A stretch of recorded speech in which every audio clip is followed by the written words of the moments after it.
तो क्या हाल चाल है। 9th पार करके तुम खुश तो बहुत हो रहे होंगे, लेकिन 10th में बोर्ड्स वाले तुम्हारी ले लेंगे। तो चलिए चैप्टर का आगाज़ करते हैं। का नाम है केमिकल रिएक्शंस एंड इक्वेशंस। तो आइए शुरू करते हैं। तो आज का हमारा पहला टॉपिक है केमिकल रिएक्शंस। जब भी हमें केमिकल चेंज दिखे तो वो हमें केमिकल रिएक्शन हम उसको कह सकते हैं।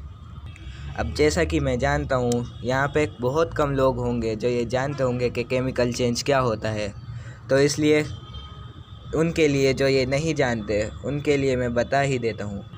केमिकल चेंज वो होता है जिसमें कोई नई चीज़ बने। जैसे एग्ज़ाम्पल ले लेते हैं कुछ, जैसे अगर हम H2 और O2 को जॉइन करेंगे तो हमें मिलेगा H2O। अब चलिए आगे बढ़ते हैं। तो अभी हम जानते हैं रिएक्टेंट एंड प्रोडक्ट क्या होते हैं।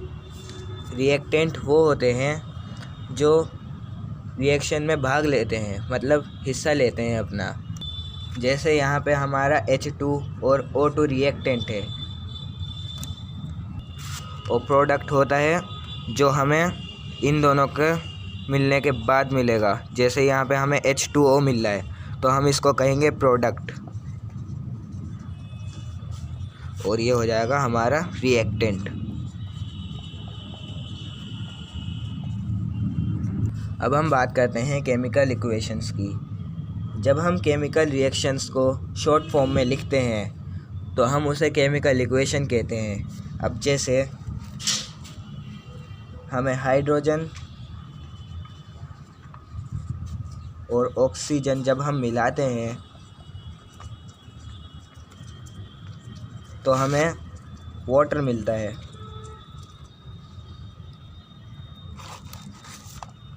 लेकिन ये हमारा बहुत लंबा हो जाता है तो इसलिए हम इसे शॉर्ट फॉर्म में लिखते हैं। अब जैसे हाइड्रोजन को हम लिख देंगे H2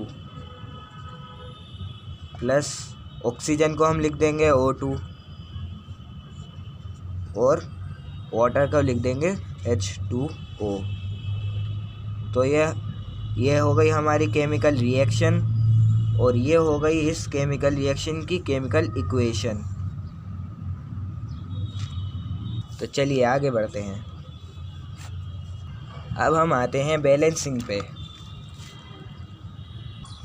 बैलेंसिंग करने के लिए हमें दोनों साइड रिएक्टेंट और प्रोडक्ट में सारे एलिमेंट्स बराबर के रखने होते हैं। इसके लिए हम जो कम हो जैसे अब हमारे पास यहाँ पे हाइड्रोजन 2 हैं और यहाँ पे भी हाइड्रोजन 2 हैं। हाइड्रोजन यानी इसका मतलब बैलेंस्ड है, लेकिन यहाँ पे ऑक्सीजन 4 हैं और यहाँ पे 2 एक ही है, तो हम यहाँ पे 4 लगा देंगे इसको बैलेंस करने के लिए। लेकिन ये 4 हाइड्रोजन पे भी लग रहा है, तो इसलिए इसको इससे इंटू करके 4 दूनी 8 होगा। तो यहाँ पे 2 ऑलरेडी है, तो इसलिए हम यहाँ पे 4 लगा देंगे। अब देखिए यहाँ पे ऑक्सीजन बैलेंस हो गया, हाइड्रोजन बैलेंस हो गया, लेकिन अब भी फेरस रह गया। अब फेरस यहाँ पे है 3 और यहाँ पे है 1, तो हम यहाँ पे लगा देंगे 3।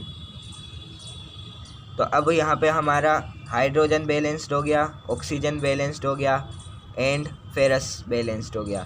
तो हमारी पूरी इक्वेशन बैलेंस्ड हो गई। तो इस तरह से हम अपनी इक्वेशन को बैलेंस करते हैं। एक और एग्जांपल लेते हैं।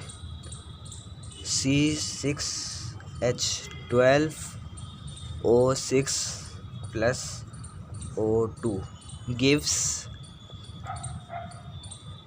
CO2 plus H2O। अब इसको बैलेंस करते हैं। हमारे पास पहले हम कार्बन देख लेते हैं। कार्बन है यहाँ पे 6, यहाँ पे है 1, तो हम यहाँ पे 6 लगा देंगे। अब देखिए कार्बन बैलेंस हो चुके हैं, लेकिन यहाँ पे ऑक्सीजन पे भी 2 लगा हुआ है, तो इसलिए यहाँ पे टोटल हो गए 2, ये 12 और 1 13, यहाँ पे ये 13 हो गए, यहाँ पे है ये 6। पहले हम इसके बाद हम हाइड्रोजन को बैलेंस कर लेंगे। हाइड्रोजन यहाँ पे 12 है, तो हम यहाँ पे लगा देंगे 6। क्योंकि यहाँ पे 2 हाइड्रोजन ऑलरेडी हैं, तो 6 दूनी 12 हो जाएगा हमारा। अब देखिए यहाँ पे ऑक्सीजन देखते हैं। अब ऑक्सीजन हो गए हमारे पास, ये 2, ये 12 और ये 12। यार ये सही लेते हैं। मान लीजिए हमारे पास है H2 और O2, ये हमें देता है H2O। अब हमें इसको, अब आप देख सकते हैं यहाँ पे 2 ऑक्सीजन है और यहाँ पे 1 है, तो यानी ये इक्वेशन बैलेंस नहीं है। तो इस इक्वेशन को बैलेंस करने के लिए यहाँ पे 2 ऑक्सीजन है, यहाँ पे 1 है, तो यहाँ पे हम लगा देंगे 2। अब आप देखिए यहाँ पे ऑक्सीजन तो 2 हो गए, लेकिन हाइड्रोजन हो गए 4, तो हम यहाँ पे भी 2 लगा देंगे। तो इस तरह से हमारी ये भी इक्वेशन बैलेंस्ड हो गई। और अगर हमारे पास कोई सी ऐसी इक्वेशन है जो ऑलरेडी बैलेंस्ड है, तो हम उसमें कुछ नहीं करेंगे। अब जैसे एग्ज़ाम्पल ले लेते हैं हम, CaCO3 gives CaO + CO2। अब आप यहाँ पे देखिए, यहाँ पे ऑक्सीजन भी 3 है, यहाँ पे भी 3 है, कार्बन भी 1 है, यहाँ पे भी 1 है, कैल्शियम भी 1 है, यहाँ पे भी 1 है। तो यानी ये इक्वेशन हमारी ऑलरेडी बैलेंस्ड है, तो हमें इसमें कुछ नहीं करना होगा। और हाँ, याद रखें, पेपर में जो भी इक्वेशन लिखें उसको बैलेंस ज़रूर करें, वरना इससे आपके मार्क कट सकते। जब हमारी केमिकल रिएक्शन होती है तो हमारी केमिकल रिएक्शन में 4 चीज़ें हो सकती हैं। या तो उसका कलर चेंज हो जाएगा,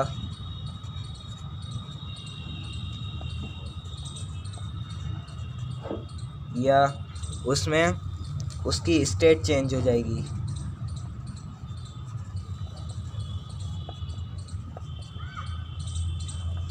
या फिर उसमें से कुछ गैसेस निकलेंगी,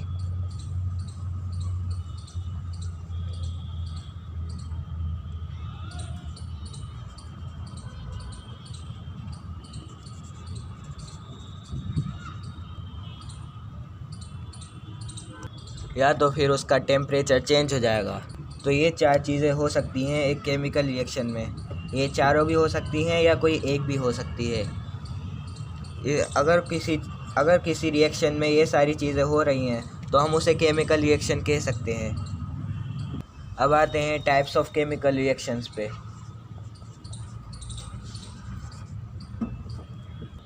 चार टाइप की केमिकल रिएक्शंस होती हैं। पहली होती है कॉम्बिनेशन रिएक्शन।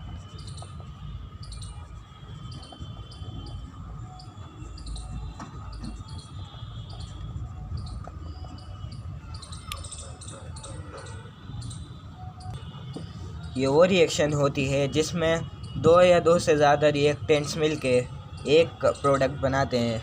अब जैसे example, calcium oxide plus hydrogen हमें देता है कैल्शियम हाइड्रोक्साइड। अब देखिए यहाँ पे ये जो हीट है, ये जो है ये हमारे प्रोडक्ट का हिस्सा नहीं है। हीट जो है प्रोडक्ट में नहीं आती, तो इसलिए यहाँ पे खाली ये ही है। तो यहाँ पे दो रिएक्टेंट मिलके एक प्रोडक्ट बनाते हैं, तो इसलिए ये रिएक्शन हो गई हमारी कॉम्बिनेशन रिएक्शन। तो आगे बढ़ते हैं। इसमें हमारा सेकंड आता है डिकम्पोजिशन रिएक्शन। डिकम्पोजिशन रिएक्शन वो रिएक्शन होते हैं जिसमें एक सिंगल सब्सटेंस टूट के 2 और मोर सिंपलर सब्सटेंसेस में ब्रेक होता है। ये हमारा कॉम्बिनेशन रिएक्शन से बिल्कुल उल्टा होता है। कॉम्बिनेशन रिएक्शन में 2 रिएक्टेंट मिलके एक प्रोडक्ट बनाते हैं, लेकिन इसमें एक रिएक्टेंट ब्रेक डाउन होके 2 से ज़्यादा प्रोडक्ट बना देते हैं। डिकम्पोजिशन रिएक्शन को हम 3 पार्ट्स में डिवाइड करते हैं। पहला होता है उसमें फोटोलिटिक डिकम्पोजिशन रिएक्शन।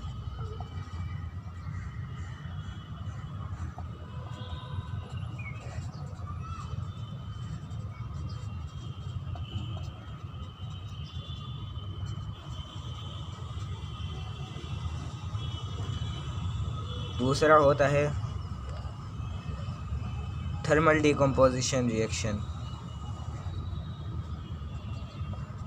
और हमारा लास्ट होता है इलेक्ट्रोलाइसिस।